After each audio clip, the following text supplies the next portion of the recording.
Good morning, students. Today I, Padmaja Behera from Jagran Public School, Noida, is here with a video presentation of class 9th from the book Beehive, and the name of the chapter is Wind by Subramaniam Bharti. It is a poem. Let's proceed and know more about this particular poem and the poet. Subramaniam Bharti was a Tamil writer, poet, journalist, and an Indian independence activist. He was also a social reformer. He was a pioneer of modern Tamil poetry and is considered one of the greatest Tamil literary figures of all time. Children, let's move on to the next slide and know about the introduction to the particular poem. We all know that wind is a natural phenomenon. The power of the wind has been described as destructive. The wind has been linked to be as the challenges that we all face in our day-to-day life. The poet has tried to link this particular poem as to the destructive power of wind to the adversities of life. A weak person breaks down like a weak building. We must make these destructive forces our friends with our strength and determination. Children, this poem is teaching us a lesson that we must have confidence and faith to face all the challenges of life. Let's proceed to the theme. This particular poem consists of 23 lines, and these lines are not separated into stanzas. So they're divided into meaningful segments for the ease of comprehension. The poet has drawn the living picture of wind which makes fun of the weak people or things. The poet teaches us that we should stand against our oppressors. In the poem, the poet presents the wind god who destroys everything which is weak. He wonders why the mighty god is fond of making fun only with the weak. Children, this is the reality of life. We always make fun with the weaklings. Now let's analyze this particular poem. The poet advises the weak to make them strong. He suggests them to be strong physically as well as mentally. Children, the wind has been used as a symbol of difficulties or obstacles that humans have to face for their survival.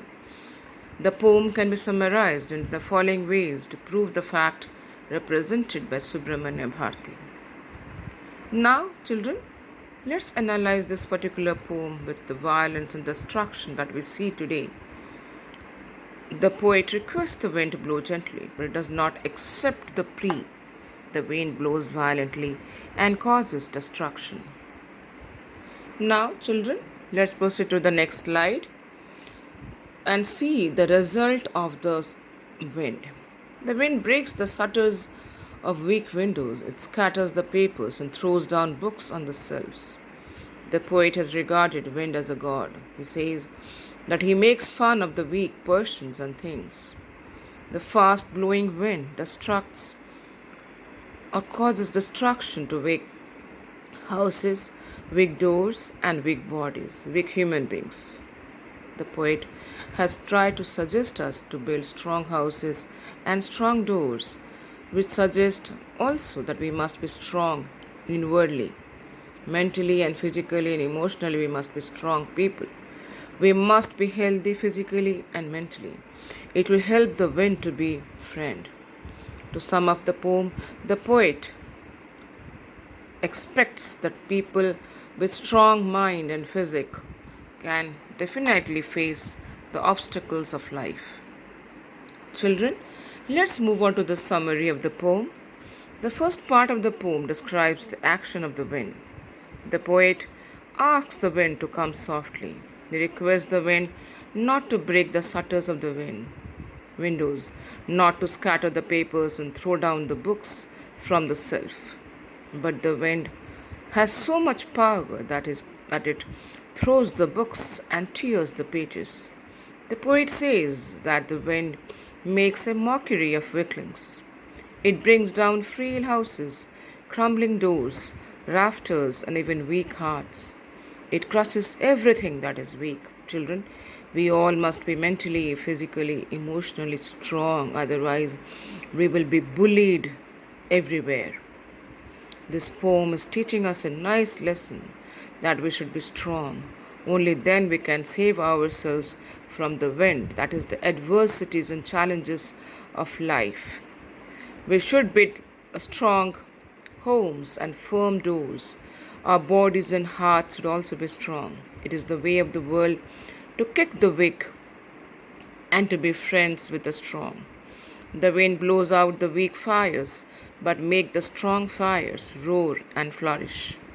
Thus, the poem conveys the idea that nobody cares for the weak. Even the wind is on the side of the strong people. We must make ourselves strong to become successful and try to overcome the challenges that we face in life. Children, let's conclude with a theme, with a statement, with a message that we should not feel bad because of the challenges and obstacles and hardships that we face on a daily basis. But those hardships should make us strong, physically as well as mentally. Children, please don't get disheartened by facing the challenges and hardships of life. This is a great lesson learned. Now let's have a look at the literary devices. The first one is rhyme scheme. The entire poem is written in a free verse, so there is no rhyme scheme. The next one is personification. Here the wind has been personified. When the poet says you are, he's referring to the wind.